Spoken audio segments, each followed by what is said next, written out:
nnyabo tobuuza ku bantu.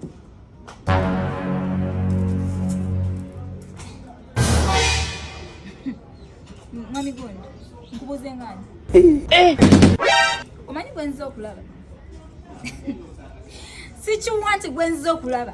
Osobola omusemberera. Nzize kulaba mwami Lule mwenyi yennyini oli. Naye kati gwe gwambuuza laba bw'ayambadde bannange. First look at yourself. Kuva ku mutwe mpaka T-shirt oyambadde yambwa ate munnange bwe nkutunulidde bwenti. Wait, olfaanana embwa. Maze embwa. Ebigatto naye kiki ennyo kyokola ku ofiisi ya muno osobola okufuna akalimu oba ofuna akakyasi konna akalama Mwami Lule naba bw'otunula muwala lwaki tobuuza lwaki mba nkubuuza gwe atunula bw'otyo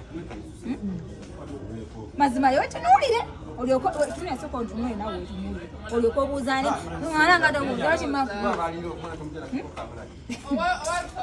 sina budde bw'abasiru sina budde bw'abasiru Mwami Lule olina ebitama biri awo bituuzizza wano Mr. Lule neyanziza nnyo ssebo newebale nnyo okulabira famire Mr. Lule Mwami Lule simanyi kyakukolera tofayo nnyabo akakadde si kyamaanyi nnyo tofukamira akakadde si kyamaanyi nnyabo tofukamira Mwami Lule oyambye famire yange banaye simanyi kale it's okay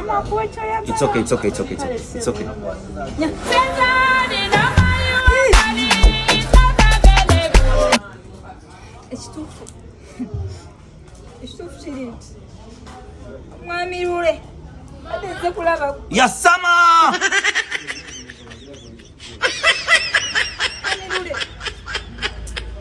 Mwami Lule yasama n'okunyumako ate olaba embwa